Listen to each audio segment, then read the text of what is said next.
Hello, hello, hello, everyone. Welcome to Vibrant Body and Abundant Life, an inspiring, empowering series where some of the world's cutting-edge mind, body, spirit, healers, coaches, and leaders are coming together to share with you their wisdom, their tools, so that you can move beyond your fears, self-doubts, those limiting beliefs that can hold you back, so that you can heal pain, illness, trauma, and anything else that is holding you back from having an abundant life.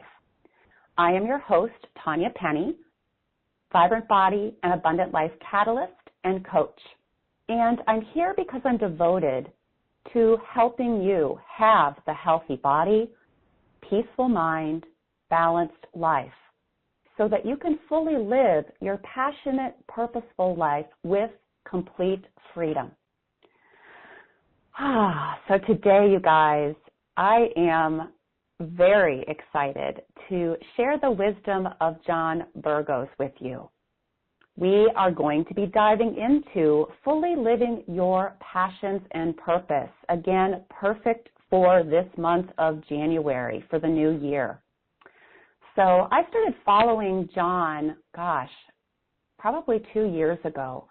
And I heard about his Beyond the Ordinary show, and I've been a fan and a follower ever since, and feel really honored to have him on here today. So a little bit about John, for those of you that are new to him. John is the founder and host of Beyond the Ordinary show. He has committed his life to improving and enriching the lives of others, moved by the profound shamanic experiences that ignited his trust and his innate intuitive abilities. John has dedicated his passions to bringing this truth of inherent intuition to the masses. He soon emerged as a leader in the field and finds his truest excellence in working with esoteric and spiritual teachers. He believes that his work, in conjunction with the luminous souls he works intimately with, can be the catalyst for global change. John's greatest passion is celebrated by providing a platform, holding space, and expertly directing new thought patterns to assist in the growth, evolution, and empowerment in shaping a new, more soulfully connected generation. Wow, everyone. Welcome, John. I am so excited for you to be here today. Oh, I'm excited to be here with you also. The energy is just, it's running, and I'm excited about what's coming through. John, my whole body is just like tingling right now with like the chills. So crazy. Some good stuff. Started about an hour before we got on today. So we're gonna have fun. So we are going to have so much fun. And before we dive in, I just want to let everybody know, if you are on the phone, you can hit *2 to ask us a question, to ask John a question. We're going to be saving some time at the end of the call today for questions. And if you're on the webcast, you can submit your questions. I believe the box is on the bottom of the screen now. So with your first name preferably, unless you're really shy, that's okay too. You don't have to give your first name, but *2 on the phone. Everyone's muted right now, so you're all good. And box below on the webcast. So, John, we have a lot to talk about today. I feel it. Oh, yeah. Before we started officially, me and you were talking a little bit about 2017 and what it meant, and how it was for a lot of us, and moving into 2018, how that's going to shift. Can you share your theory or perspective on that? I just loved it. Yeah, and it's really interesting for me because there's something, before we get into what we'll call the perspective of the theory, there's the sharing that I have a lot of speakers on the show come on, and they have this innate knowing and this understanding, and they own it, and they put their truth out into the world, and it's their truth. And if it resonates for people, wonderful. And if it doesn't, then it's not part of their journey. And I find that so illuminating and so freeing. And it's why I admire so many of the speakers that are on the show. And for some reason, when I had this insight last year, I shared it with a very few people, very intimately. but it was my own awareness, and I think I needed to see it. But now speaking about it publicly, because all this information and these downloads, if you will, that we get, these inspirations that seem to come out of nowhere, what do we do with that?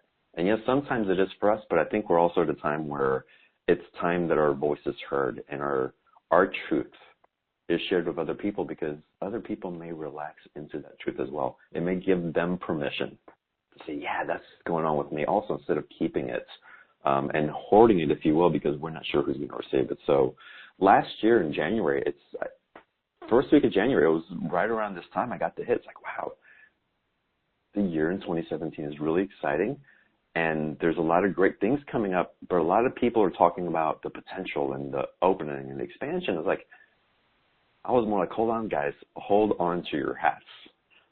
It is going to be expansive, and there's going to be a lot of change, and it's going to be wonderful.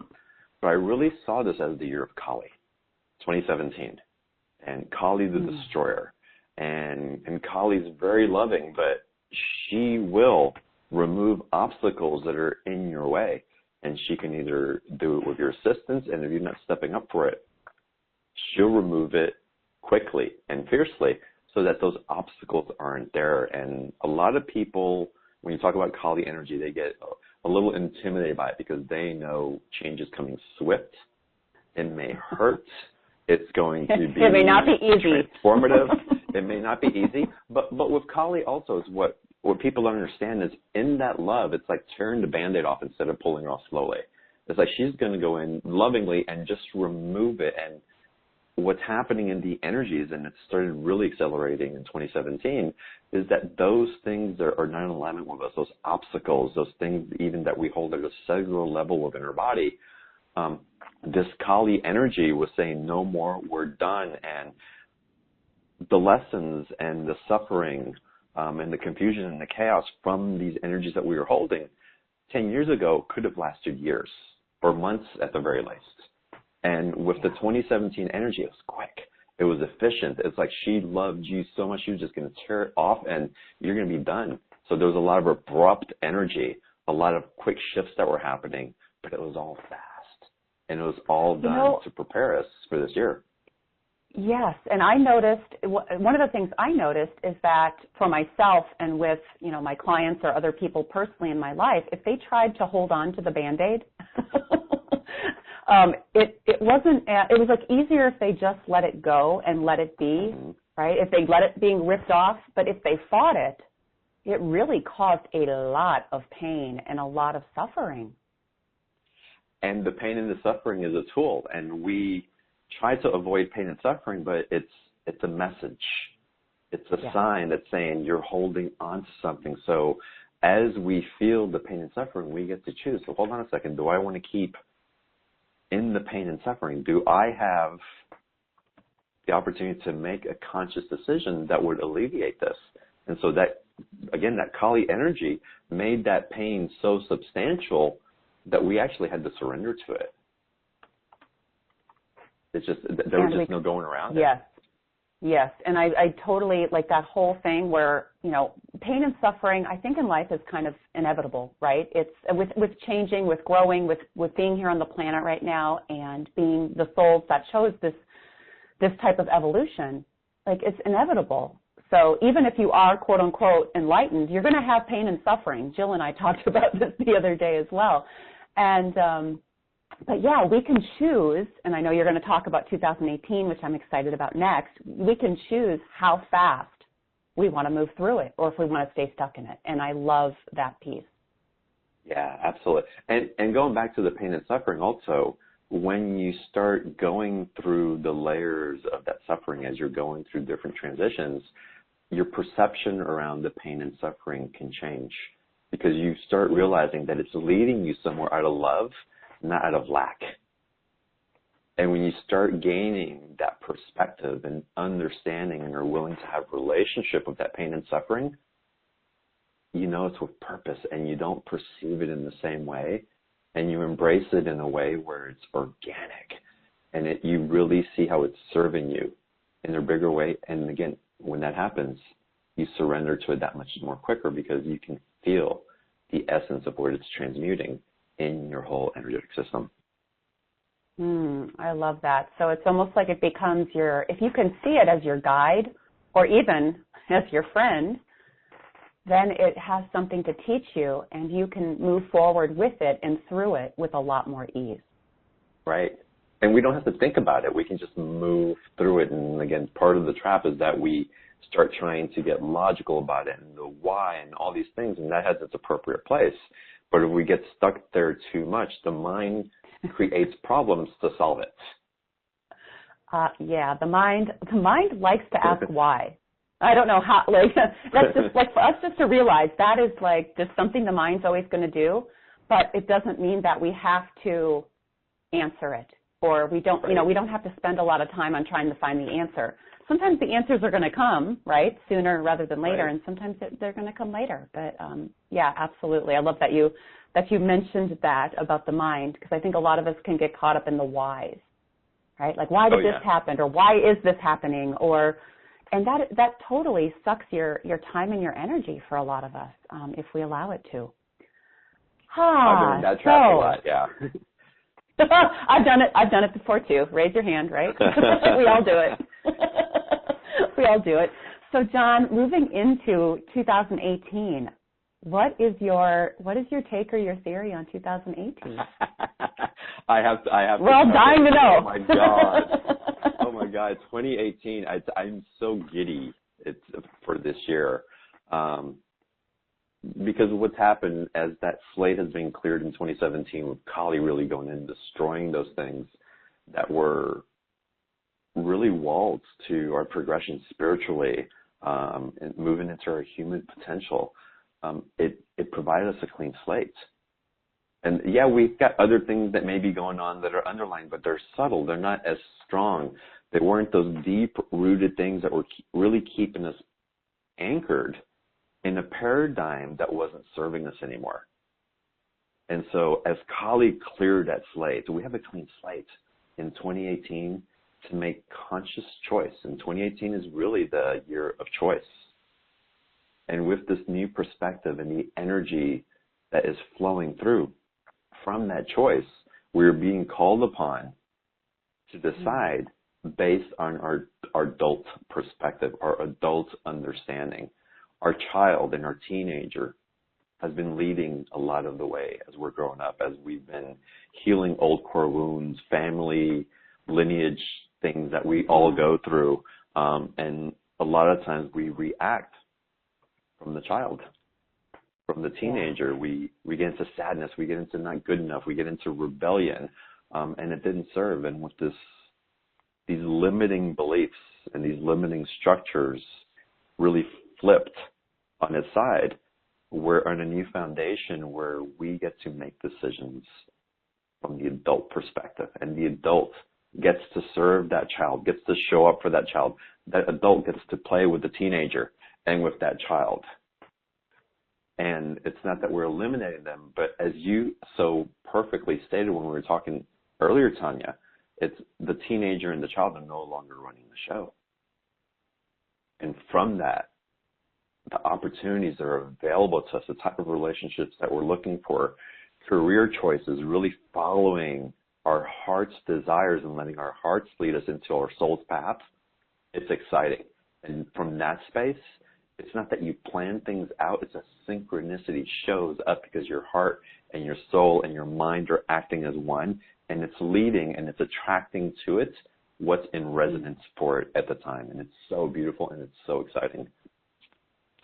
You know, I love that, John. And I think there's two things that really stand out, is that, and you didn't use the word victim, but a lot of us, you know, when we were children, I work with a lot of people that have past trauma, and pretty much I believe everybody has some kind of a trauma in their past, and especially in their childhood, right?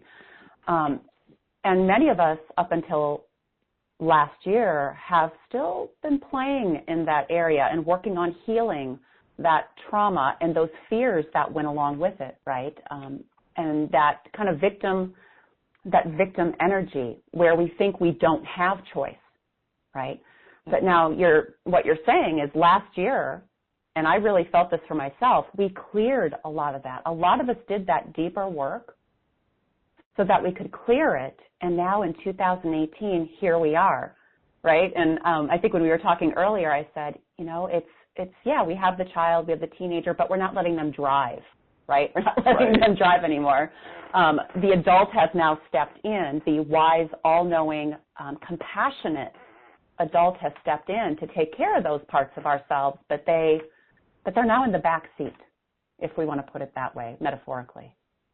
Absolutely. And what's really wonderful with this also is that the facilitation is taken on a different component.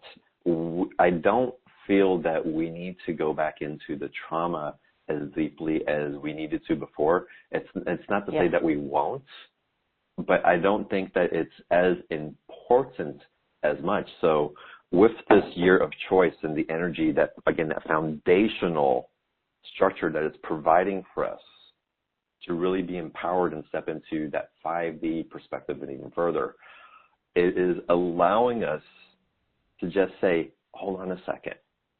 I realize that maybe I'm reacting from my 7-year-old or from my 16-year-old. I'm going to step up and see what happens when I actually become the adult.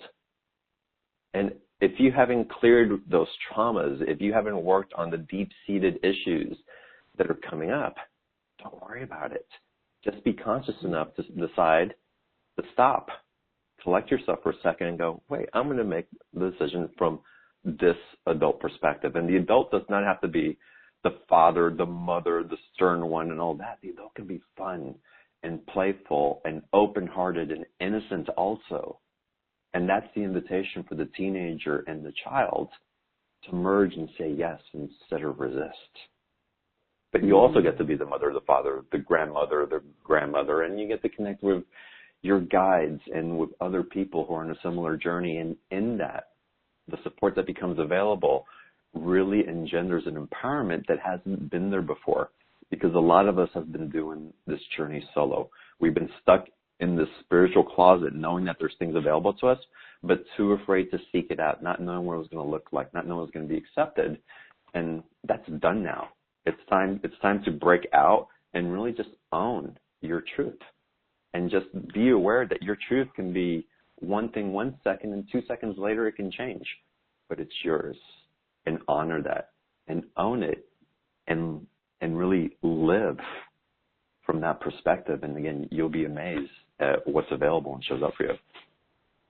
Yeah, I'm seeing that for myself as well, is that whole isolation piece, a lot of us have been, and I think, you know, it served a purpose for a lot of us, right, to do that deep inner work.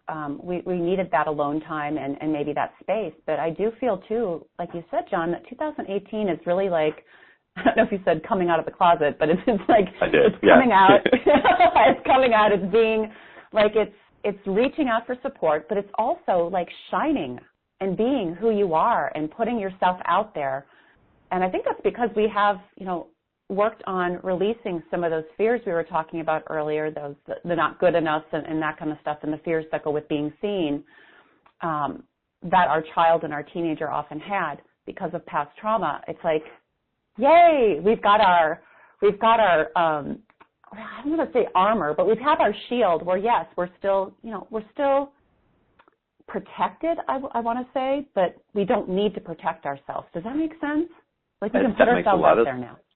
That makes a lot of sense. There's so much support available and community available, and you don't have to search it out. As you just start believing your own truth, you'll gravitate towards it. It will find you. What's the Rumi quote? What you seek seeks you, and that's not the exact quote, but it's so true. And that has happened over and over and over in my life. And so I don't talk about theory. I talk about my own personal experiences and what's been coming up. And guys, when you surrender to this and you just say enough, I'm not willing to live somebody else's truth to try to earn love or to try to make them feel better or to try to make myself fit in. It's time that I own me, and I just have to, I know that I'm never alone because I have me. And with that, it's good enough. And from there, you start building. And again, the love that shows up. It's you guys are going to be overwhelmed as you step further and further into this. If you haven't already, and if you have, you know what I'm talking about, and there's more available. Yeah, and if you haven't yet, you guys, you being here today, whether listening live or to the replay, it's no coincidence, right? It's a part of you that's saying, okay, I needed to hear this today, and yes, I'm saying yes to the universe, to our higher levels, whatever you call it. Bring it on. Totally. I'm ready. Really bring it on. Yeah, Tanya, it's really interesting also because, again, it's from hosting the show Beyond the Ordinary, I've got some amazing psychics and channels, and they bring in collective information and all this high level like energy and downloads that helps facilitate our own awareness and helps us carry that vibration so that we can have a more direct line to that vibration as well. But what I'm also finding is that there's so many people who already function from that place of knowing. It just doesn't come across with those titles. It doesn't come across with the stream of consciousness that comes from the Pleiades, from the Sirius galaxy, or from whatever, or from Jesus, or Saint Germain. It's just this innate knowing and understanding, and all we're here to do is to pop little reminders all over the place so that everybody can remember what they have forgotten. Because this isn't new, guys. This is something that is, you're already programmed with this. Your soul came in with this understanding, and you're just remembering. And so it's, again, with all these teachers that are coming up, and how they share and how beautiful it can be, just know that your awareness, your information, what you share from your heart has profound implications when spoken from truth and when spoken to support yourself and others. Because the truth is, right, we're all masters. We just forgot that when we came in. Yeah. That is part of the journey for a lot of us. We were talking about it the other day. It's, that's just what we chose to do. We chose to come in and forget, and part of the journey is remembering. Remembering that we are the divine, remembering that we're all masters, and we all have our own skills and gifts, and this is the year, if you've been holding back from that, like, this is the year for you to have acknowledge those gifts and to step forward, right? Because we, like you said, we all have a unique piece of the puzzle. Right. And Tanya, it stops becoming work. It's no longer work, it's play. And we're in wonder. It's like there's a big word that so many of us have forgotten as adults. And it's part of our everyday life. And it's time to bring it back. And it's magic. There's John, you're so speaking my language. Much magic, right? And so in that wonder, sit in that wonder and really through the child's eyes that, lights up when they see fireworks or plays of dolphins or whatever it happens to be, and just that amazement. What would happen if we gave ourselves permission to feel that again, to be so amazed by things, and to allow that magic back into our lives? You see the magic from 3 and 4-year-olds all day long. They hold it. That's why we're so attracted. The ugliest 3-year-old is the most beautiful person in the world. Right? Yes, absolutely. So, they're lit up and they're all believing. Amazing, right? I don't care what form that being is taking, the essence of that child streaming in that curiosity, it's enticing. It's so, you cannot help but be drawn to that energy. And who says it's limited to children? Why does it have to be? So many of us. I know so many of us, John. It's so sad, and I'm so glad that you're bringing that up today, because so many of us have, I don't want to say turned off the magic, but because it's always there, right? But maybe we've dimmed it or we've covered it up for so many reasons, right? For so many reasons. And some of us even have a belief, because we're adults, right? We should grow up and stop believing in magic or that kind of stuff. And it's like, no, that is actually part of living our passions and purpose, and being the divine being we're here to be is staying in that magic. Right. I mean, it shows up all day long. I had like 4 crazy, amazing synchronicities yesterday with a friend. We're going on a trip together, and her niece hands her a book of the place where we're going. It's like there's the big Egypt trip. It's like, okay, that's interesting. Then something comes up with, she asked me to like pick a number or something. I was like intuiting exactly a number that she was picking up. It was like in the thousands. It was like, okay, that's weird. Then I had another synchronicity show up with my daughter that just out of nowhere is like, okay, that's just weird, and how exciting. But it shows up, and if we just give it a little attention and just a little acknowledgement for what it is, it'll start building relationship with you. It'll start getting more comfortable showing up with you because you're receptive to it. And in that receptivity, you open up to even more possibilities of that showing up. And that's the intimacy that we're looking for with others. That's the type of connection that we're all longing for. But that intimacy has to start with self-intimacy. When we get to know and understand and give ourselves permission to feel the spectrum of emotions, knowing that they don't have to be the essence of who we are, that they're only guideposts to lead us back to the real essence of the being that we are. It sets us free to release the mask that we carry in society and how we have to show up for other people and earn love. And then it opens us up to being authentically who we are, and then other people don't have to be confused about who they're showing up for. And that's when you build real intimacy with people, and that's when your tribe starts to show up in the way that feels really good and empowering and fills your heart in ways that it never could before. I think you just touched on something really important that I think is one of the biggest blocks to holding people back from living their passions and purpose is really that trying to please others so that they can get that love and approval.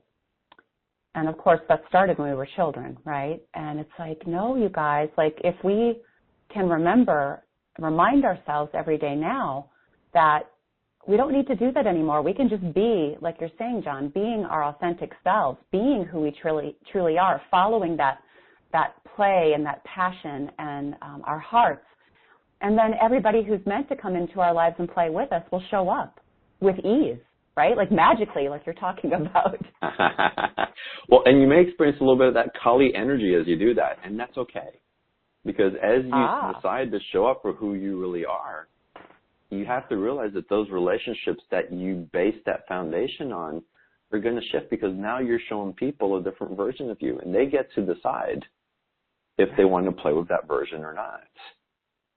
And that's okay. And you have to be okay with that. And please give yourself that gift. Yeah. Because, again, that old model isn't sustainable, and that's what keeps you in pain and suffering.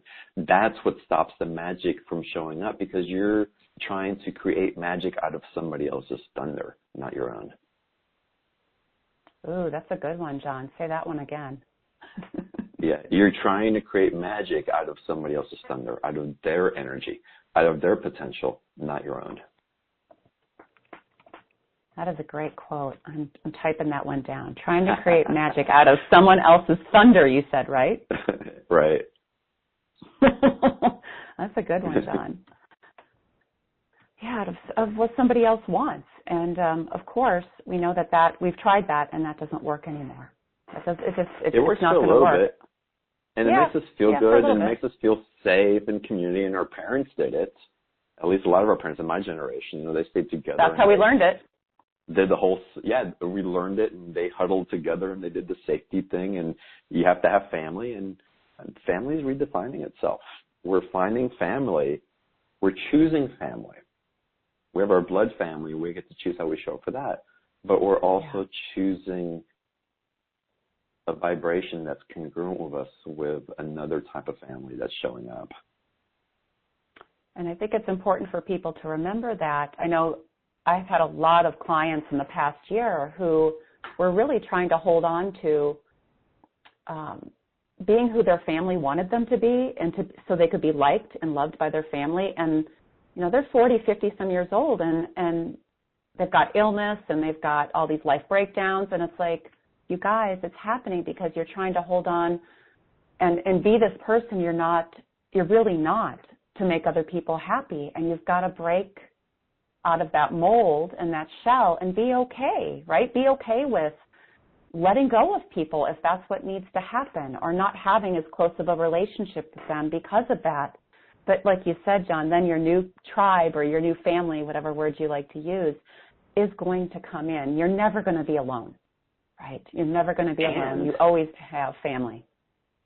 Yeah, and why do we have to judge that someone else may not show up?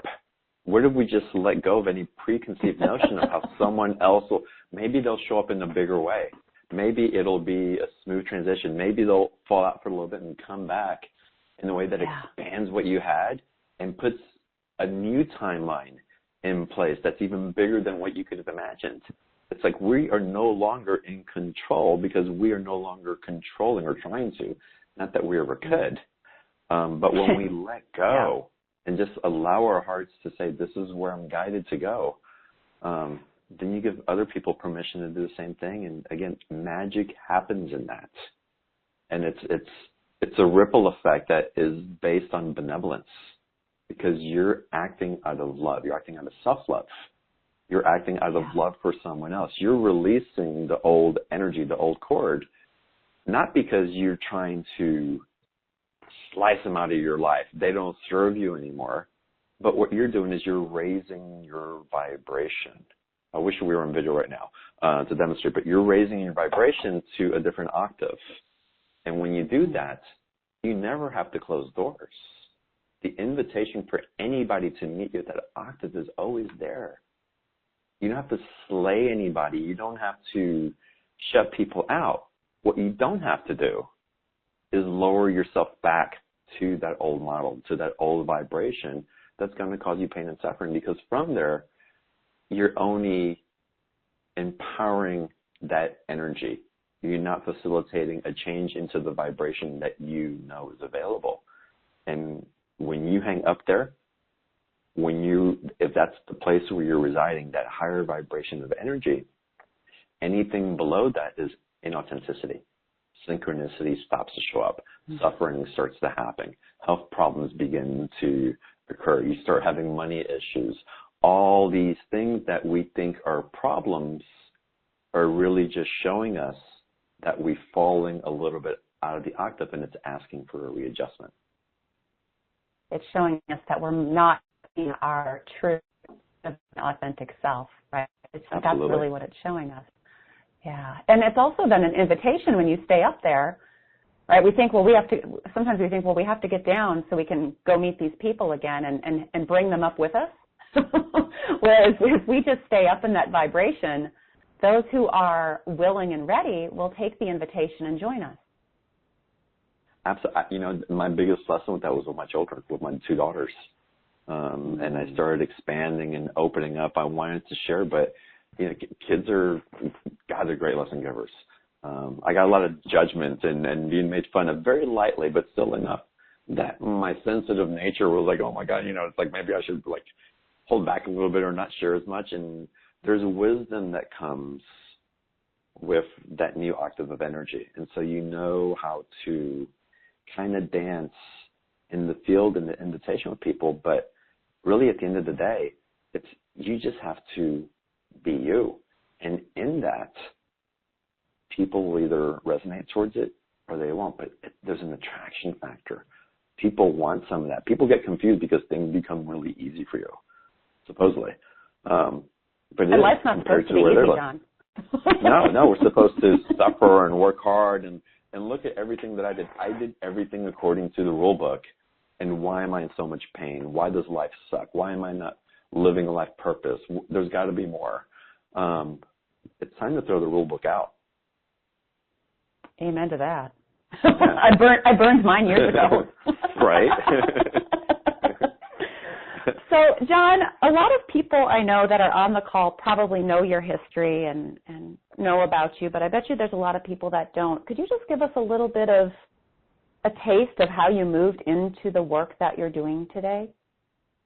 Oh, gosh. Long story short is I was working corporate for a long time, and I was bored. I'd climb up the ladder and I'd do things. I'd make a lot of money for the company that I was working for. It's like, all right, cool. And I was driven by a life of consumerism, really. I had the great house, amazing daughters, beautiful wife. We drove great cars. We took vacations. But something was missing. And I didn't know what it was. So it's like, you know what, I'll start my own business. And I started my own business. I'm making all this money for someone else. Let me do it for myself. Very quickly, it started taking off. And it was doing well. And after a couple of years, I started getting that empty feeling again. There's got to be more to life. What is it? So I reached out and hired what I thought was going to be a business consultant. And it turned out that we got deep into shamanic processes, deep forgiveness work, reformatting my belief systems of what I thought was possible and how I had to work to earn things and to survive in the world according to what I've been taught. And the floodgates opened. Within 2 to 3 weeks, I was having visions. I was having prophetic dreams that would come through 3 weeks later. I was taking notes on all this and sharing it with my ex-wife my wife at the time. And she was just amazed. I started seeing energy. It was just, I was ready. I was ready to be uncorked. And it just flew open, and I knew that I had to dive into this work, and not only for myself, but I needed to share this with other people. In my community that I grew up in my circle of friends, nobody talked about this stuff. Nobody was aware of these shamanic processes and reprogramming our belief system and stepping up in a new way. I didn't know what a chakra was 10 years ago. A chakra. I can't even pronounce it right now. Right. And so it's, again, the floodgates open, and I felt a sense of purpose. I felt passion again in my life. I was happy in a way that I don't ever remember being happy. I lit up. And so I made it a point. It's like, I've got to share this work with as many people as possible. And so I'm hearing you had like a spiritual awakening, right? You had an awakening. Oh, huge. Yeah. Huge. I think it was a spiritual shaking, awakening, and, nuclear bomb explosion go off. It was crazy, amazing. But I was ready to step into it, and it changed my life. But not only did it change my life, it changed the life of my family and my relationship with my mother and father, which was very tumultuous because of the way that we grew up. I thought I had a close relationship with my daughters, and I did. But it's taken me just being authentically who I am and giving them permission to do that also. And they show up even more expanded every time I'm together with them. Again, the ripple effects, we think that we're doing it for us, and we are, and we have to. Yeah. But how that affects those around us, whether we see it or not, as long as we're not trying to affect them, all we can do is be an example for what's possible and invite them to that octave. It's beautiful to witness, and it's a gift that if nothing else came into my life and I had to live this life exactly how I'm living it now, I'm the richest man in the world. Wow, John, that's, I knew a little piece of your story before, but that's pretty amazing. I know a lot of people listening are like, well, when am I going to have my awakening? And or maybe they did have their awakening and like, oh, it wasn't quite like that. But I believe that all of us, we wake up whenever we're meant to, and these things unfold as they're meant to. So I want to put that out there because I don't want other people. I know a lot of people can compare themselves or judge themselves by what someone else experienced and what they've experienced. I just want to put that out there to everyone because I used to have a really harsh inner critic and would compare myself a lot to others. So I just want to put that piece out there, I love that you're sharing that because I see that comparison a lot. And from my eyes, I think other people are just so freaking amazing. And I see their magic and their potential and what they're bringing in and these profound things that come out of their mouths and they don't even know what they're saying. They don't understand the implications of how beautiful and expansive it is that they're sharing. And I witness it on a continuous basis.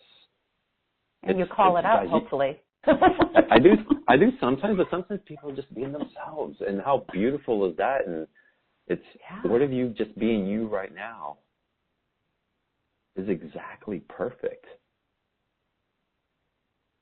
It's being naturally who you are, right? Just naturally. And it's a gift. And open up to what? You're open to yourself. All this other stuff, it's our individual expressions. And, okay, one person can see energy and one person can have a shamanic experience.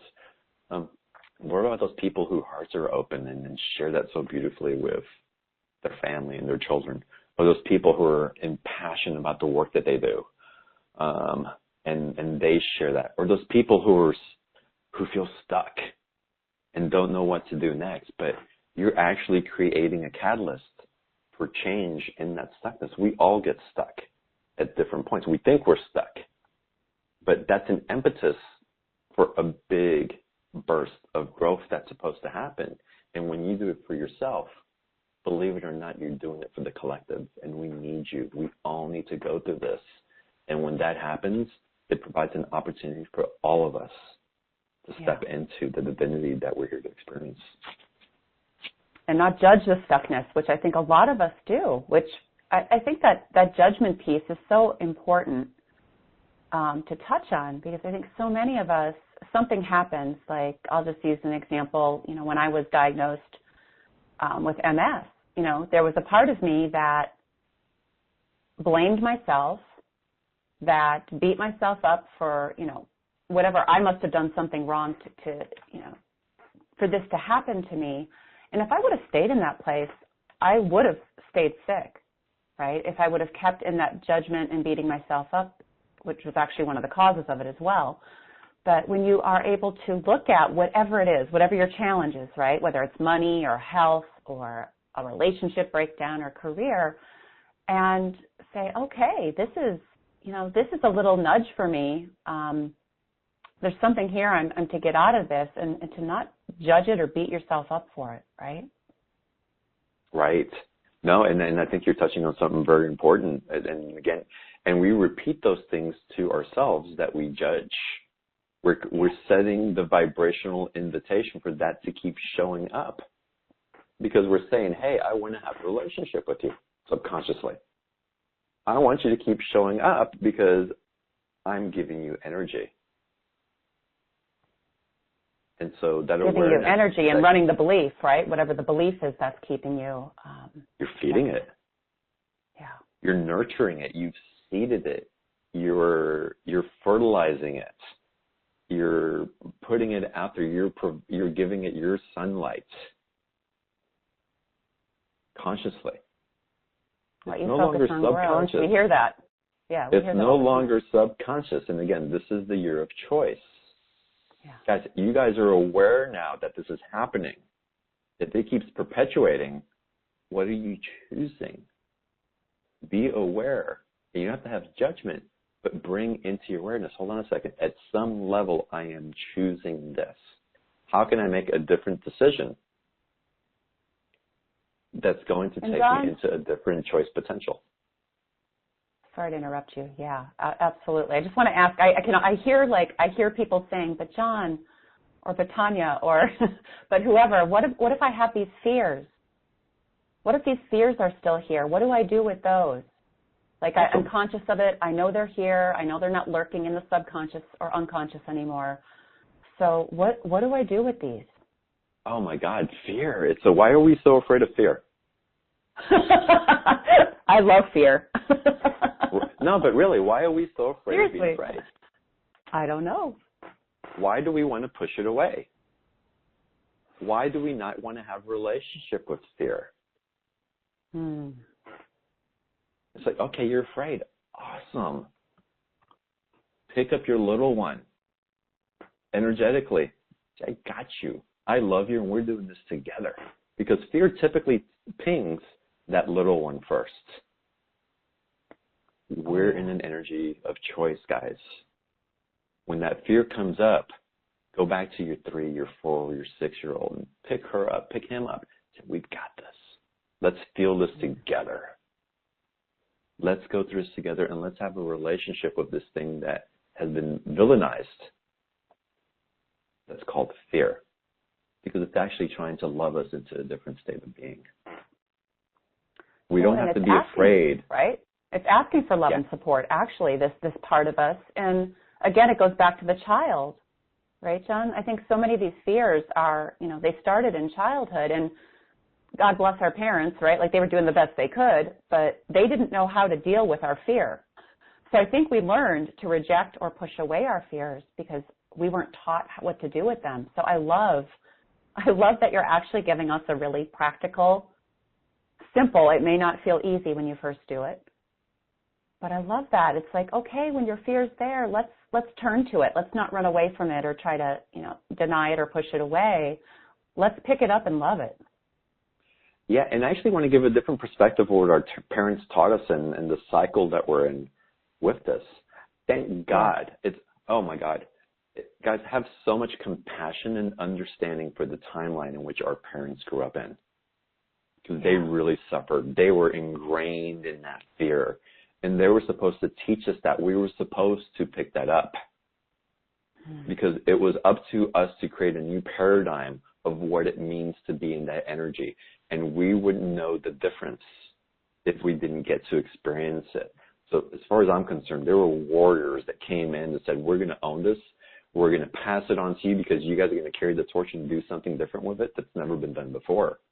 And as we embrace that fear, as we have a relationship with it, as we come to understand that which has been so misunderstood, we are changing humanity. We are the ones making a difference on this new earth. And it's changing big time. But it's because of our parents. I love that perspective. Thank you so much for sharing that. I love that. I got the chills when you were saying it. It was almost like they agreed to come in and play their parts so that we could have that contrast. Right. And we can let go of the contrast. Yeah. We're releasing it from ourselves individually, but from the collective as well. You guys do not realize how important you being on this earth is to all of us. Every single one of you listening to this call, you do not understand. It's inconceivable to all of us what it is that we're doing here. But you're an integral part of it. You're helping us to shift it. No matter what you're carrying right now, just know that your truth can shift from one second to the next. And don't expect it to. Be okay with not knowing, and just be okay with just being you, and allow that to flow organically, because that's all we truly can do. And we're being guided by these supportive energies that are coming in that are really here to lead us into the ease of that suffering, into the facilitation of the grace of life that's waiting for us. If it's not there already, or if you're glimpsing it and not living it in totality, I'm telling you, it's coming. It's here, and we get to choose to start experiencing it by the choices that we make from that adult perspective.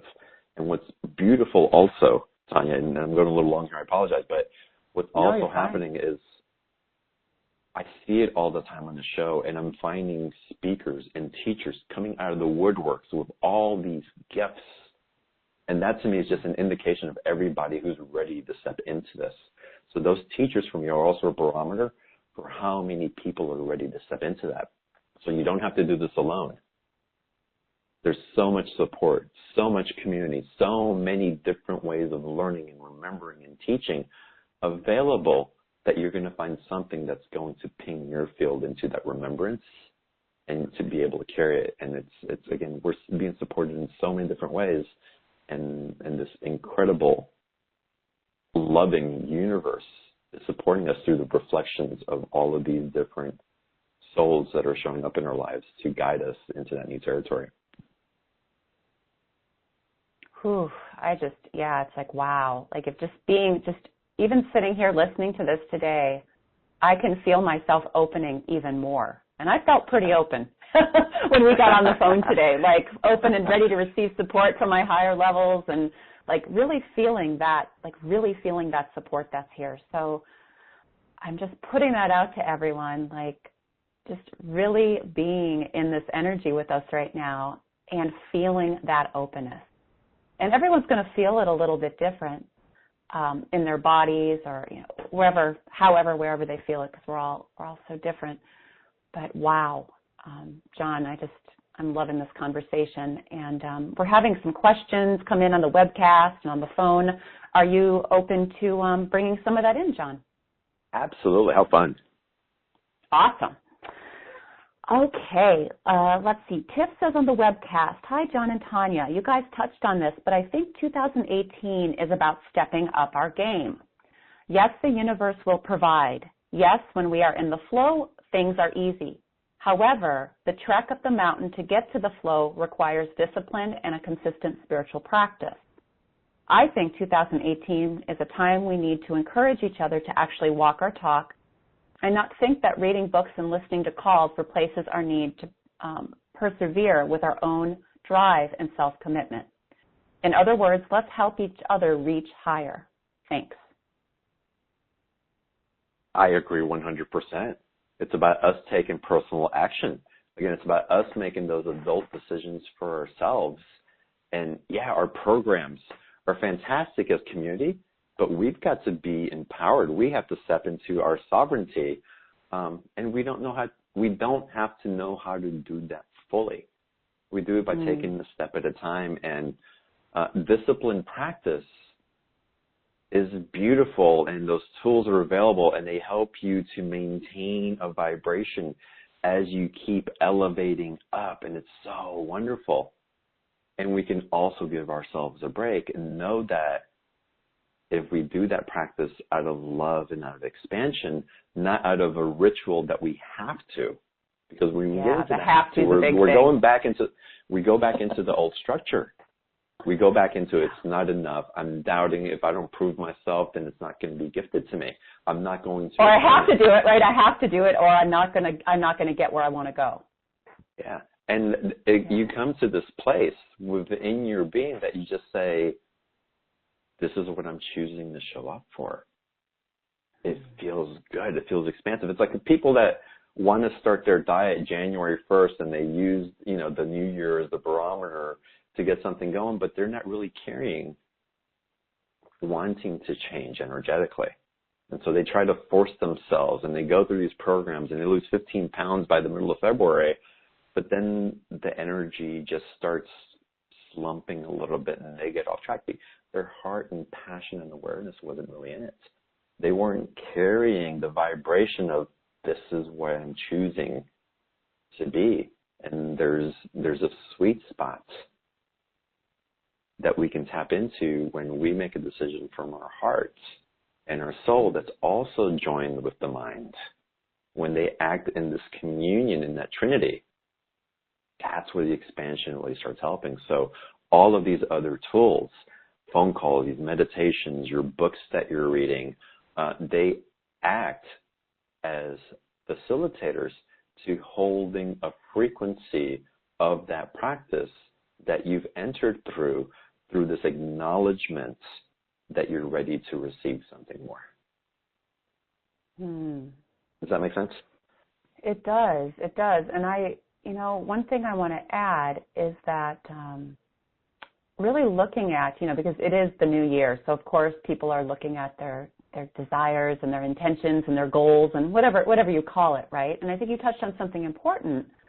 It's like when we decide we want to do something, where is that really coming from? Is that coming from your heart? Is that coming from your soul? Or is it one of those, I call it ego desires, like I should do this, or I have to do this, or I'm supposed to do this because this is what everybody else wants, right? So really, really asking yourself and being in that, what I'm hearing you say, that full alignment with what you truly, what your heart truly desires, what your soul truly desires, versus maybe what other people think you should do.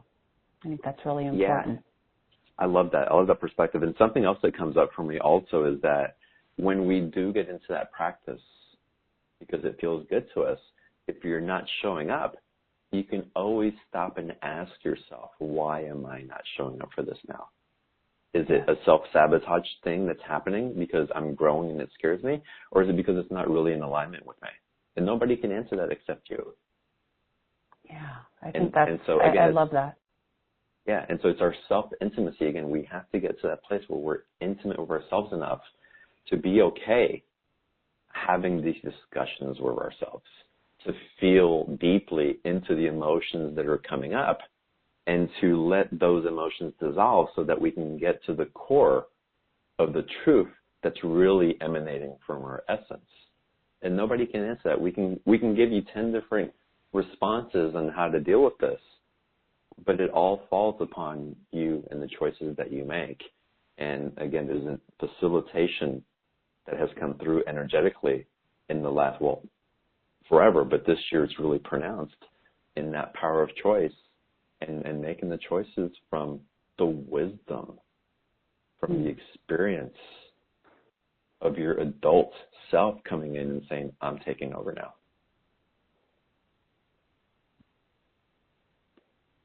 John, there's something else I feel that's coming in with what Tiff had to say that I want to add. And she talks about, what I think I'm hearing her say through her writing is that sometimes we can get caught up, right? We can get caught up in all of these practices and all of these, I got to read these books, I got to go to these workshops, I got to listen to these people.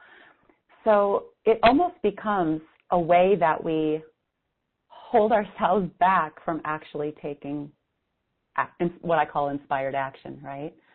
We can actually use these things to hold us back if we're not careful. Crutch. I agree. I'm so glad you brought that up. I was having a conversation with a very dear friend. She's an amazing psychic, and she's not doing private sessions anymore. She stopped doing private sessions. She's like, I can't be people's crutches. I can't. I refuse. I think I know who you're talking about. Yeah, I refuse to be here for people when they just call me for every decision that they need to make. And I agree with her. And there's also another side to that, because what also happens when we reach out with people who will say have vision and they can feel into timelines and potentials, there's a time to step away from it and really act from our empowered knowing. There's also a time to reach out for community and facilitation when we're in this collective chaos and energy. And sometimes it's wonderful to tap into that vibration to get us back in resonance with the truth instead of the chaos and the confusion that's either collective or part of our past experience that we're trying to resolve for ourselves. And so it hones us back in. It centers us. It provides us a clear pathway for the information to come through. And from there, we can make empowered choices. So again, it's a balance thing, and we have resources available. And you're right. We can get into having these resources be a crutch where we're making disempowered choices based on somebody else's projection of what should be. Yeah, I think I absolutely agree. It's finding that balance, and it's, I know for me and a lot of the people that I work with, I do want to empower them, and I want to get my own guidance. I want them, teach them how to get their own guidance and to follow it. And sometimes I find that I need confirmation still, right, from other people. I need that support or that encouragement. So I think that's what you're talking about, right? We have to tap into our own heart, our own guidance, our own wisdom. And sometimes we still need support to stay in that vibration or get confirmation and encouragement to move forward. I agree. And again, another important factor is there's collective chaos going on in the world right now. And we're immersed in it and even trying to find our own truth. No matter if we watch the news or not, no matter if we're connected to reading the papers or finding out what's out in the world, the energy of that chaos is still affecting all of us. And it's creating static for people as they are reaching for their own illumination of their own wisdom. And so to get into a community that puts you in coherence with the vibration of that foundational truth is extremely supportive, because there's a lot of things that are being thrown at us to keep us in confusion. And so it's up to us to be in community and to assist one another to help us each gain our own awareness. And nothing that I say is gospel. None of it is truth. It's my truth. It's my experience. If any of it helps you guys, awesome. If it doesn't, then hopefully it's a decent conversation. But it's all about you.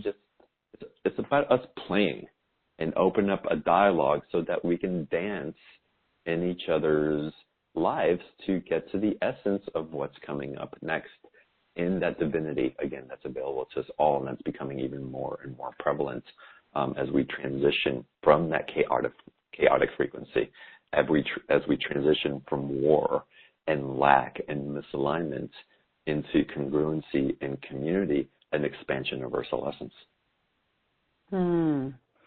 I wanted to jokingly put out there, it sounded like you were saying, if you want the book of John, you can read it, but you don't have to take, but if you don't like a part of it, you can rip out some of the pages. And it reminds me of a quote. I love this. And if we all just live this, right, take what you like and leave the rest. Yeah, it's totally. Like we're all here to share, right? You're saying what you believe to be true for you today. I'm speaking my truth. People are, I'm going to take some questions and people on the webcast. And it's like, if we all just, showed up and spoke what our truth was, and we can all just take what we like and leave the rest. Like, I love that. And we can play. We're playing. This doesn't have to be so serious. Even though serious topics and conversations come up, in that seriousness, we're not going to resolve what our hearts are really looking for. We're not going to get to that peace and that grace that's available, and it's in the play. It's in the opening. It's in the vulnerability that we really get to that pinnacle point that we're all striving for. Yeah, I think that is so important to remember. Even when the shit really hits the fan, right? It's like remembering to have some humor and of loads of compassion, and that it is actually okay it's safe to be vulnerable. It really is. Yeah. Right? Because we're not those powerless children anymore. We are adults, and we can stand up for ourselves, and we can do what is best for us. We don't have to be that powerless, that victim. We don't have to choose from that place anymore, right? We're powerful adults, powerful co-creators. Oh, yeah. John, would you like to... And our children and teenagers are powerful also. They just forgot. They just forgot. Yes. And so we get to remind them. Well, and they weren't even allowed to be, like a lot of them weren't allowed to really be in their power growing up. And now we can give them that power back. We can give them their magic wand. Absolutely. I love that. Yeah, back to the magic. Would you like to take a phone question, John? Yeah, I'd love to. Awesome. Let's see. How do I pick? Pick a number, John. 1 through 20. 1 through 20. Let's go to 11. Okay, cool. I'm It's going an 11 to year, unmute. by the way, right? It is an 11 year. I just unmuted Washington, Virginia, I believe. Hello. Hello. Hi. I hear your beautiful voice. Who's here today with us? My name is Kara. Hello, Kara. Welcome. Hi, Kara. Thank you. I've been enjoying listening to both of you. My journey is kind of from the inside out as a child and adult near-death experiencer and recovering from a traumatic brain injury. It's a very different way of trying to do life.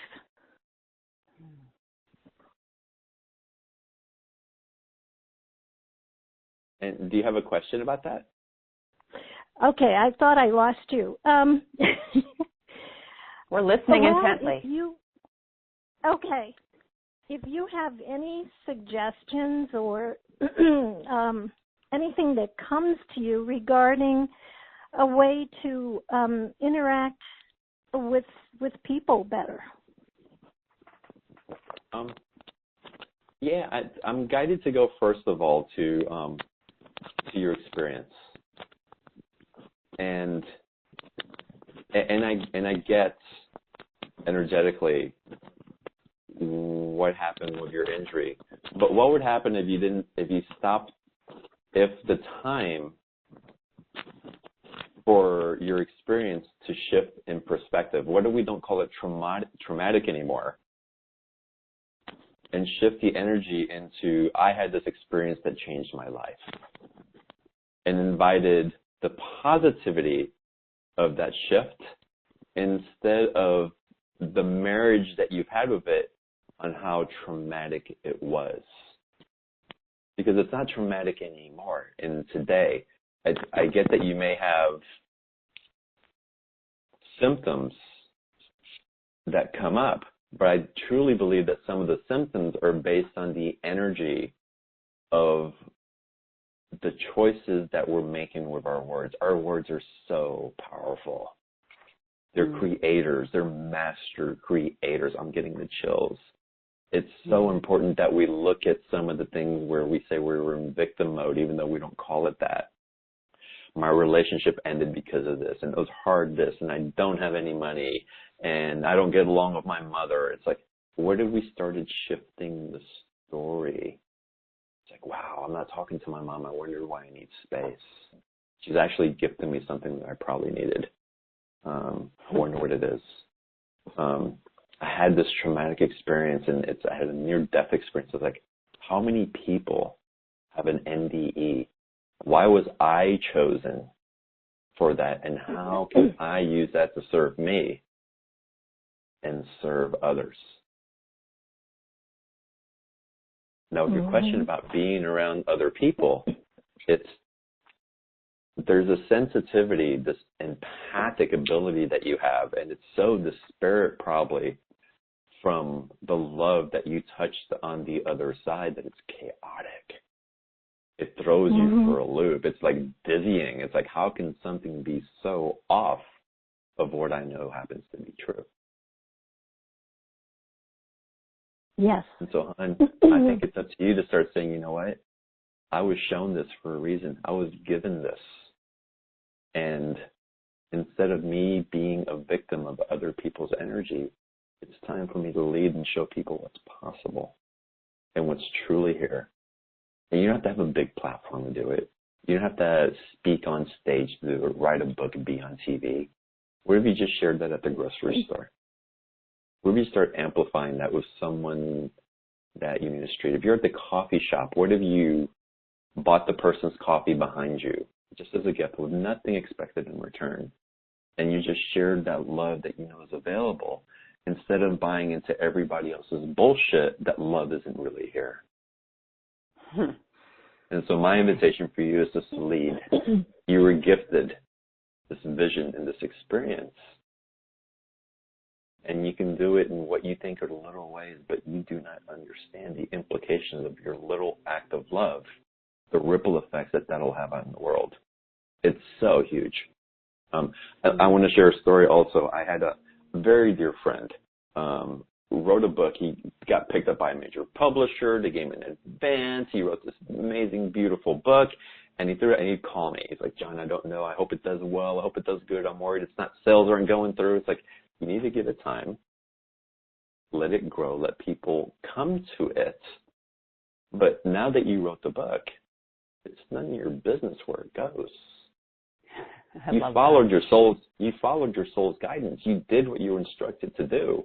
It's none of your business. It can impact one person who is on the edge and you don't know what that person is capable of. Or it can impact tens of millions of people. But stop judging it. Stop expecting it to show up for you in a certain way because you did it as an act of love, and love does not create those type of entanglements. Put your love out there without the entanglements. Vibrate it out, and also know when to do energetic cleaning on yourself, hygiene. Take your warm showers, take Epsom salt baths. It's a balance with your sensitivity, also where you get to honor yourself, but do not withhold gifting of your love wherever you walk in. And if you let that lead, you'll find that these symptoms start to become strengths and that people start resonating towards you. and that they want to be more and more around you, hear what you have to say. But we have to let go of those walls, because those walls are creating chaos within you. And then you get to discern when it feels good to be out there in the public and when it doesn't. And in that, you're really functioning from a place of balance and honoring yourself, but also honoring this gift that was given to you that I refuse to call the trauma anymore. Mm-hmm. I think you gave me some very interesting insights, and I will say that ever since the accident, I have continued to paint and share the artwork with some people, but I have to say for a long time, and even now, using words has been very difficult. So it's been a challenge to have the artwork speak for itself with people, and my not using the words with it. So well, I feel what like are the words? Go ahead. What are the words you just used? Use the word challenge and difficult. Yeah. And what if your artwork isn't the expression that people are wanting to receive? You're feeling that it's the artwork that's touching people. The artwork is only but one beautiful expression of the beautiful, amazing soul that you are. Stop putting yourself in a siphon, in a container. Open up the lid and allow the essence of all of you to be an expression of that. And if it's the artwork and people resonate towards it, awesome. If it's supporting you financially, or if that's what you wanted to do, then perhaps as you open more up to the essence and sharing more of you, that people will have the opportunity to vibrate towards it. And if they don't, I promise you, another expression of your creativity is going to open up that's going to show up to support you, so that you can continue sharing your expression of your innate awareness, of the love that's available because you touched it on the other side. And now you can show people what it's like because you've been there. I know that expression will show up. The invitation is just don't siphon it into one place. And when you start using words like difficult and challenge, try to reformulate a different word for it. Switch the perspective. And your child and your teenager think it's challenging because it's easy for them to let go and have someone else do it because that's what they were used to all their lives. Someone else will do it for me. It's too hard. Someone else will figure it out. Start being the adult. You're articulate. You're so intelligent. You carry this amazing awareness. Step it up. Challenge yourself. Wait, I just said that word, or this sentence is coming out. Feel your words, feel your sentences as you say them. And if they feel heavy or in lack, reframe them. Invent a new vocabulary. Pull out the thesaurus and find the antonym of the words that you were using and flip it around. Oof, thank you. Wow. Thank you, John.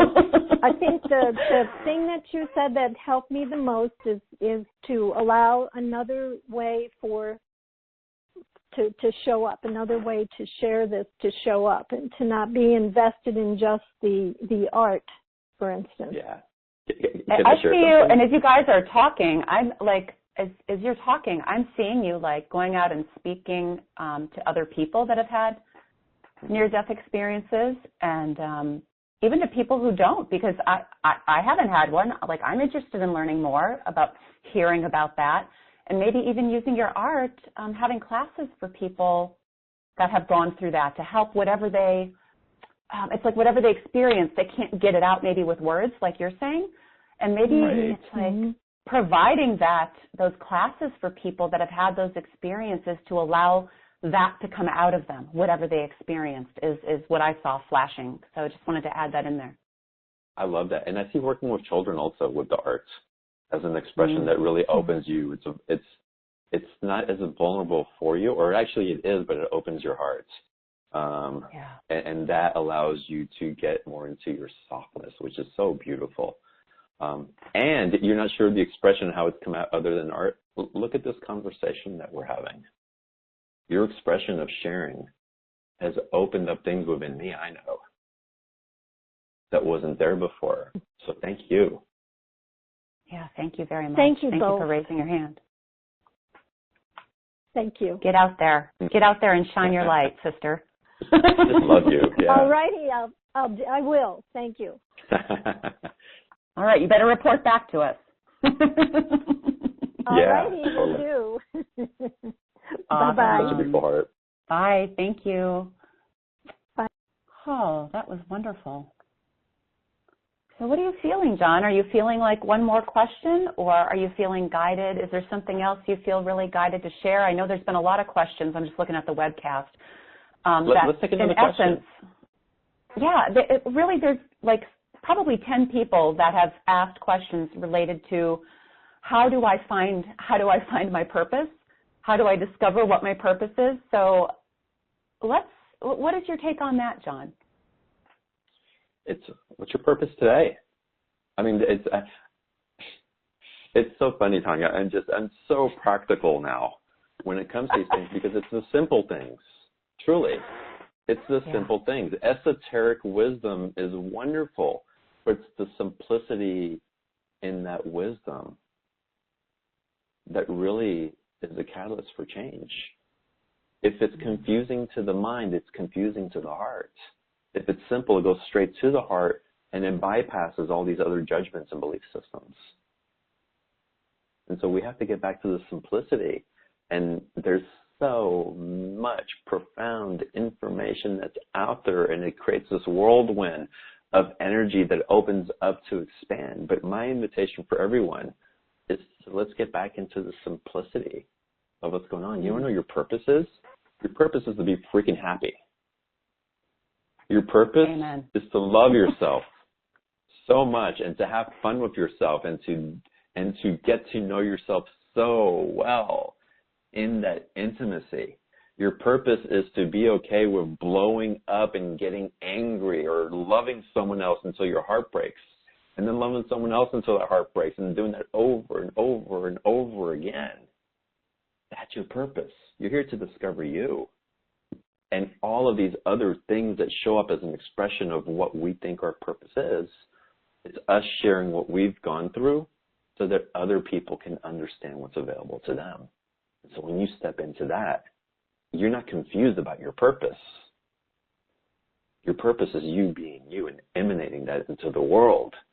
And if you're confused about it, go back and just find, where am I not showing up for myself?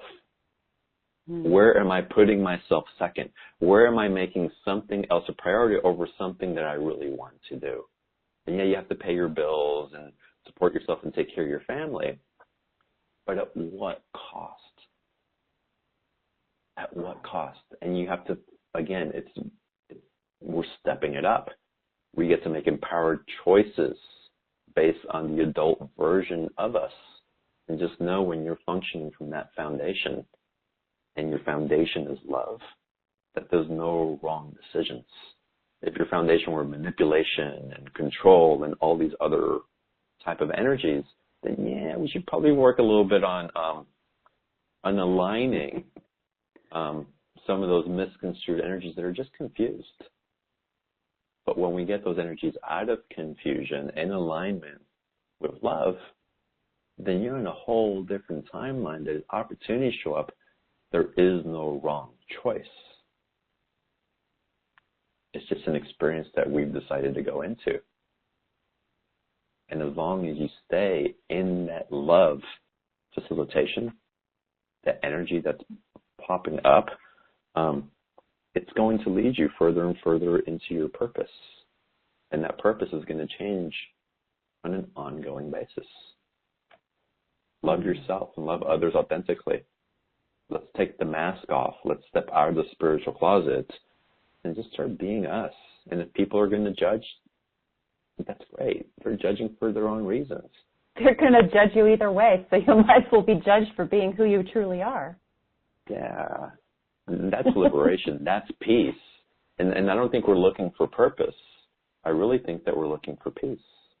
I think we're looking for freedom. I think we're looking for love. And that sense of purpose is, again, us searching for a way to earn love. Earn it for yourself first. That might be one of the most profound explanations to finding your purpose that I've ever heard, John. Thank you. No, seriously, like, thank you. Yeah, it's like, woo, you let that flow through. Wow. I mean, seriously, what if everyone's purpose this year was to love themselves, to fully love themselves and get to know who they are and then share that with others? All parts, again, the anger, the rage, the shyness, the loneliness, the abandonment part that we feel in ourselves, and the shame, the happiness, right? The shame, right? The happiness, the joy that we put in a container because it didn't feel comfortable. That's our job. That is our purpose. That's it. And I love how you said there's so many expressions, ways that it can come out too. Because I do think that a lot of people are looking for that one thing, right? That most people tie it to career. And what am I here to do? And it's like, what if you're just here to be you? And whatever way that comes out, and it can grow and change, obviously, as you grow and change. It'll show up. It'll show up. Yeah. There's no doubt. And you can be living that purpose at your current job, or taking care Absolutely. of your kids, or just, taking care of a loved one, or it's that purpose. It's just an expression that emanates in lots of different ways. It's not that you're not doing it already. I say that where you are right now, you are on purpose. You are here at this point for a reason. What is more purposeful than that? I totally agree with that. I always tell people you can never not be living your purpose, right? Just like you can never not be on your path. Like it's, hello. Yeah. Like you're doing it. You're doing it right today, right this moment. You being here listening to this is part of your purpose right now. And it's lighting something up within you so that you can go out and, who knows, do whatever your heart wants you to do next. And the difficult part of that is that there's a big call for surrender and trust in that. You just hit on two biggies Catholic. there. Yeah, I grew up Catholic. It was faith. Yeah, me too. Surrender and trust, right? Yeah. And how do we, it's like, oh, I have to do what? And that's when you have to talk to your little self. You have to talk to your body and say, I'm here, and we're doing this. I'm steering the ship, and allow yourself to be exactly where you are. And it's so beautiful. Again, I freaking love humans. We're so cute. It's God. I'm just in awe of people on a continuous basis. And I get triggered, and I judge, and I do all those other things. And I was like, I always get back to, it's like, wow, that's kind of amazing. And what's showing up, and it's all a reflection of stuff within ourselves. So what a gift that these souls are showing up in my world to show me what's available. That's beautiful. And what I need to still love more of, right? Yeah. What parts of me that still need more love. And I think you touched on something so important to fully being who we are and living our passions and purpose, and that is the letting go of control.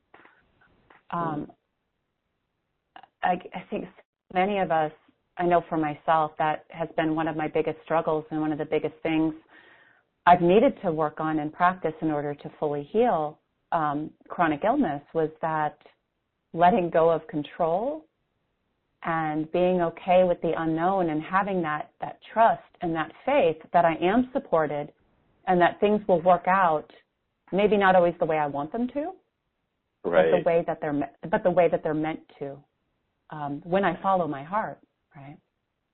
Letting go and letting God. Letting go and letting God. I got a few other comments coming in here, John, that I just want to share with you. Susan says, hello to the beautiful souls you are. Wanted to sincerely thank you both for offering us this message. We all really needed to be here at this moment. It pulled me back to me on a day I was questioning what I was wanting to create. Blessing to you both for creating this at this time. So sweet. I love it. Yeah, awesome. And Tiff came back. Tiff, who the first question we took today, she said, hey, Tanya, what John just said to the artist was exactly what I was trying to say. Accepting what is not easy and, quote, unquote, sucking it up to push through. And that we can do that together in our growing global collective of love. Awesome. I love this community. It's so awesome. So awesome. Would you like to take one more phone question, John? Sure. All right. I'll have you pick a number again between 1 and 20. 2. Here we are. Okay, and I just unmuted. It says Orient, New York. Sandra Chapin. Chapin, hey. Chapin, hey, Sandra. How are you? I'm awesome. I'm awesome. How are you all? Doing wonderful. Thanks for being here. Good.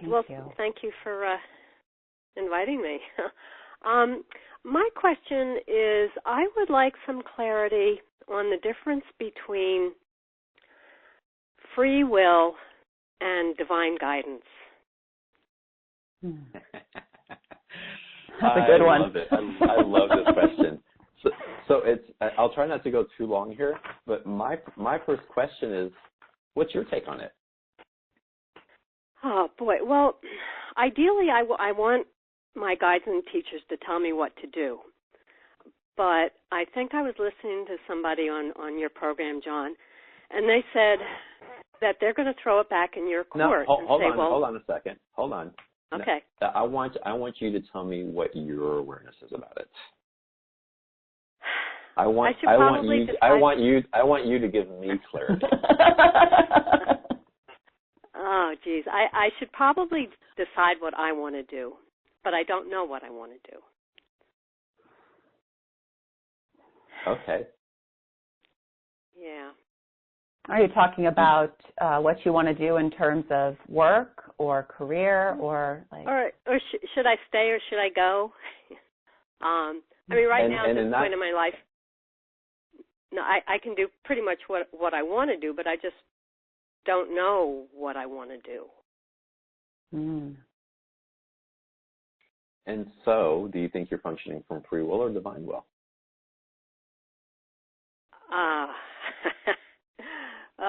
Maybe there's not a difference. I would say think that I'm just. There is, okay. Yeah, I think I'm just hanging tight till somebody says, "Hey, do you want to?" And I'll say, "Oh, that sounds good." And that's where I believe you're functioning from free will. Mm-hmm. I truly believe that we get to a certain point in certain areas, because we all have our spots that that perhaps need a little more refining and adjustment than others. And so from different places we function from free will, and other places we function from divine will. Whenever we're making choices and waiting on decisions that are based on fear and doubt and not trusting and waiting for somebody else to empower outside of ourselves and getting in the chaos of that, we're in free will, and that's our divine human experience. We get to choose to suffer. Mm-hmm. We get to choose to suffer. And I'm going to say it one more time. We get to choose to suffer. So we're in suffering. I choose not to suffer. Okay. Awesome. Yeah. So instead of asking for the sign to be shown to you from someone else, what happens when you come from an energy of allowing, and it doesn't carry this burden of what's going to happen, and it's confusing and all that? And what happens when you're in divine will, that's that aspect of magic that we talked about earlier in the call. That's when synchronicity starts showing up. That's when you say, I don't know why, but I know I have to wait, and I'll trust the waiting, and continue just being me during the process. And you can check in, but the checking in doesn't come with angst. It doesn't come with the scarcity. It doesn't come with the limitations of beliefs where we try to create structures out of control to make ourselves feel safe. Divine will, you're in the flow. Synchronicity shows up. The magic starts appearing, and it takes a surrender into that trust. But what happens before we get into that surrender, we really have to do some searching within ourselves. What beliefs am I still carrying that take me to a place where I think I won't be taken care of? Where do I have to be in survival mode? Where do I have to be in fear? Where do I have to try to control this so that one particular outcome that I really want is the only one that can show up?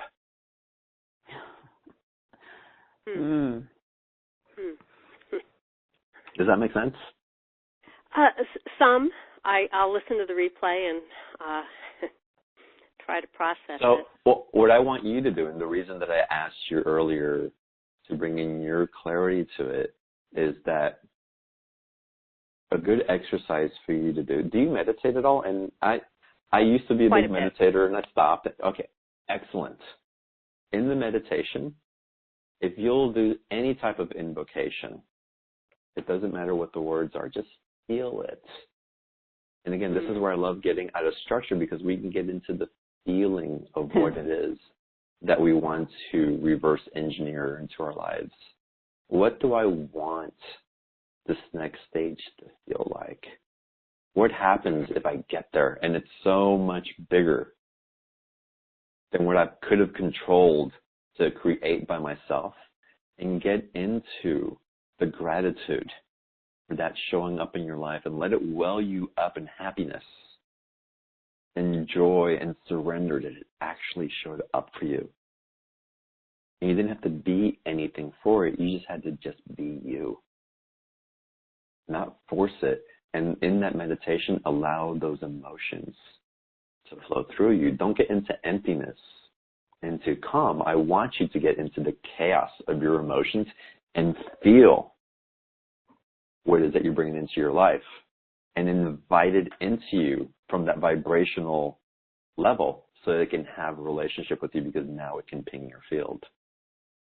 And there you're allowing divinity to show up as will, as your soul purpose, as your soul blueprint that you came in with, to match you where you're saying, free will was cool, and thank you for giving me choice to suffer and make mistakes, but I'm going to surrender into the emotions that it is that I want to create, because I know what's available.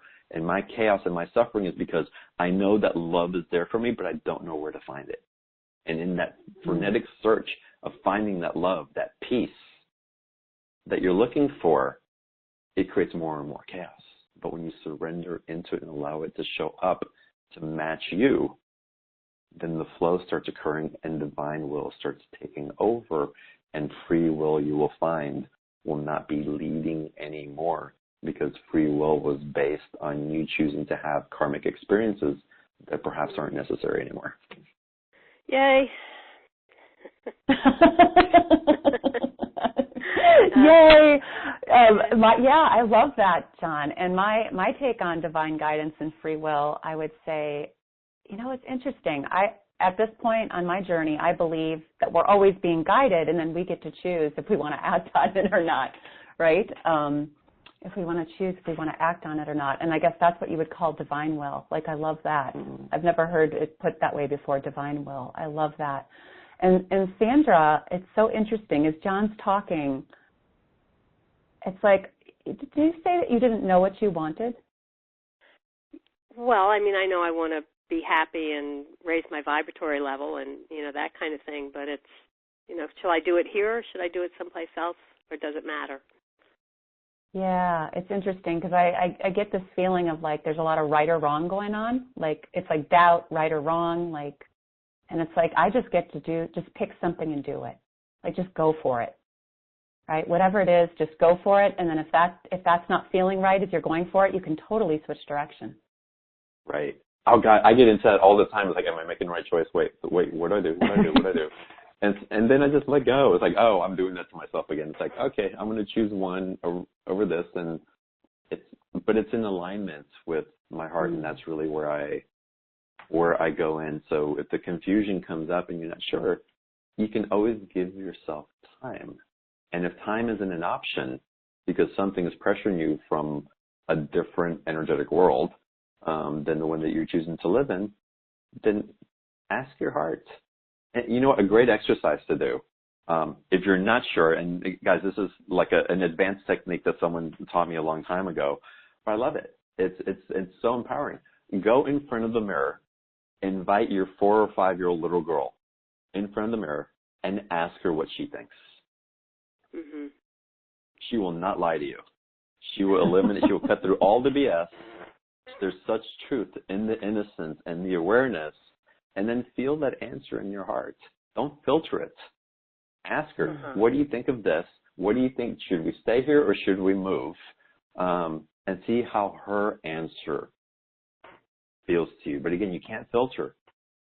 You can't go in and override with your judgment that maybe it's her, maybe it's ego or anything else. No. Listen to her. She is profound wisdom. But we've gotten away from listening to those parts of ourselves. She has something to share with you. And if you do that, again, it'll just get you into the place when you make a decision where your heart just relaxes. Your shoulders kind of let go. And it's like, and you can breathe a little bit deeper than you could before. And that's when you know you've made a decision that is really serving you. And if it makes you anxious or nervous, allow yourself to be nervous for a little bit. And then go back. What makes me nervous is the last time I did mirror work, I ended up on the bathroom floor. It's like, whoa, I just passed out. And so I guess do it seated, not standing mirror work. You can do it, and it can be a quick process. It can be a 5-minute conversation. You don't have to get into hours or a long, drawn-out thing. And if you passed out, then the energy was coming in. Have a relationship with the energy. Did you have to be hospitalized? Were you hurt in any way? Was there any issues that came up? Oh, no. I was like, heard this bang. I said, wow, what was that? And then I realized it was me. I was on the bathroom floor. Wow. Yeah. Do it that seated. Was profound. Definitely do it seated. And there's energy that's wanting to move through you. So don't hold back that energy anymore and find different ways to allow that valve to be let loose so that the steam, that pressure that's been building up has a way to be released because it's trying to share something with you, but we're containing it to control it because we're scared that it's going to hurt us. So find that sweet spot for yourself in the organic flow and love yourself and show up for yourself in the process. All right. Well, thank you so much for the info. Thank you, Sandra. Yeah. Thank you so much for calling in.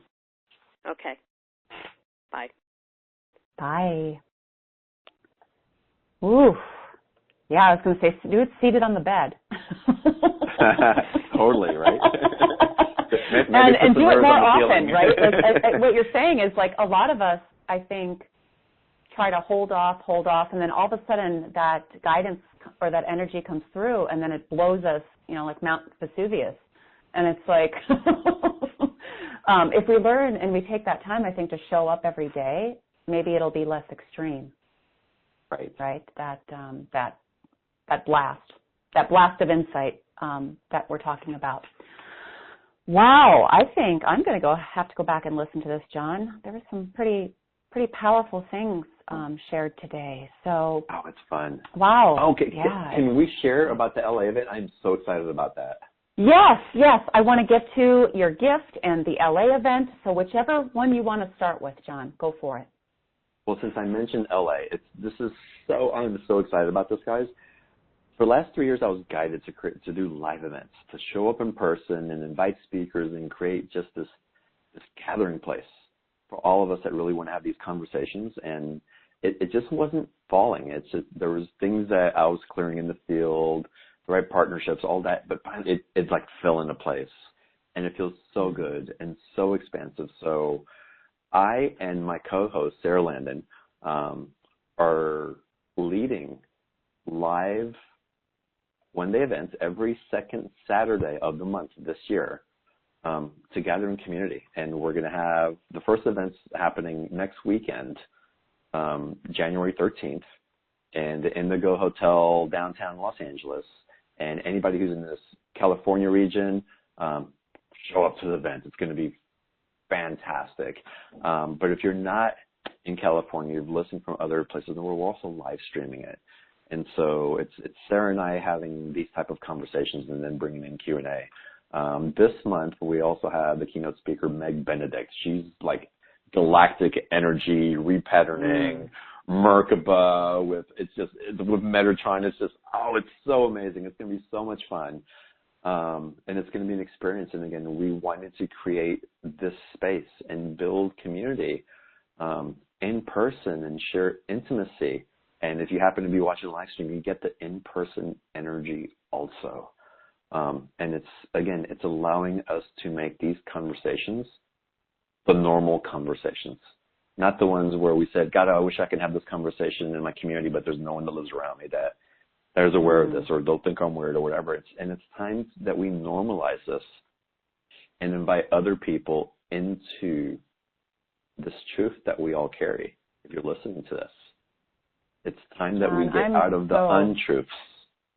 And I'm so excited that this live community that you're starting that this year. I think for so many of us, we've been listening to virtual things for so long, and that's awesome. And now we're meant to come together in person, whether it's live stream or whether it's actually physically in person at the event. And I just am super, super excited for these great awakenings. I love the name. Yeah, the Great Awakenings. The future of conscious conversations is here now. Yeah. Oh, wow. I love it. So you guys, you can find out more about John's event. If you're on the webcast, there is a button at the bottom of the screen that I believe says Great Awakenings. And if you're on the phone, you can go to the simplest way to find it. The link for it is to go to TanyaPennny.com. On the top, you can click on podcast, and it'll take you to the page where the replay of this interview will be shortly. But the link for John's event is up there already, Great Awakenings, as well as, John, you have a free gift for us as well called Karmic Sun Meditation. Can you tell us a little bit about that? Oh my God, that was crazy. That meditation came in. It actually came in through a download. I had to lie down to receive this, and I was meant to share it, but I had to hold on to it for a little bit as I was processing it. So this meditation will actually take you up through a timeline, through the central sun, where it dissolves your karma and it takes you back into being grounded in all of those past lifetimes and all of those things that we experienced. It actually, that central sun is the burning off the trauma, the victim mode, the pinnacle moments where we were hurt and injured, and we're just bringing back into our being our strengths from that lifetime. So it's not the strengths corded with these other things. It's the strengths of what you hold. It was a powerful, powerful meditation. I shared it on a course that I led on cosmic shamanism, and it just blew everybody out of the water. It was profound for me, and I just want to share that because there's an opportunity there to really embrace our gifts and let go of the energies that, again, Kali so beautifully helped us to eliminate in 2017 of the suffering. They don't serve us anymore. We get to embrace our strengths, and the stories don't matter. We've learned the lessons. We've done repeating it, and I truly believe that we're at a point that we're at the depth of karma in so many different ways. And we get to live from this new place of new creation and creating a world that none of us have ever experienced before. Wow, I'm glad you mentioned the karma thing. I saw there were some questions related to that as well. And just briefly, your take, right? Karma's over if we choose, right? Isn't it? It's such a big word. I know. We're here. We're definitely going to experience things, and we've signed up to experience things. I think karma, from the connotation of suffering and pain, and the fear of it, is done. Again, I think the misinterpretation of fear, and if we do something, there's a repercussion that's going to come back to us as punishment. Yeah. I don't think there's a reality for that anymore. I feel like that's done for sure. The way that you said that, the way, like for doing something wrong, karma's going to come back and bite you, or you're suffering from karma in past lifetimes. It's like, no, I think maybe what you're just experiencing in this lifetime is something as a soul you chose to experience when you came in, right? It's not because you did something in a past life and now you have to pay for it. Right. Have you seen anybody who's broken a bone? Pardon? Have you ever known anybody who's broken a bone or broken something in their body? Yes. you think the universe that's so benevolent and so loving is going to break their bone because it wants to reimburse them something for the energy exchange of something that happened 15 lifetimes ago? I don't believe that's not the universe and source that I know. Oh, I love the way you put that, John. That's funny. Right? Right, that's not the loving, benevolent universe that we know. So why? Right. Yeah. It's like, what? Okay. Karma, thank you very much, but we're having a different relationship. There you go for everyone who asked about karma. Choose to have a different relationship with karma, yes. Oh, John, thank you so much. And you guys, again, you can find the Great Awakenings and also the Karmic Sun Meditation if you're on the webcast.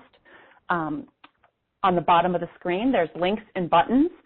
And there's also a button, if you haven't yet received my free gift, the Vibrant Body and Abundant Life Starter Kit.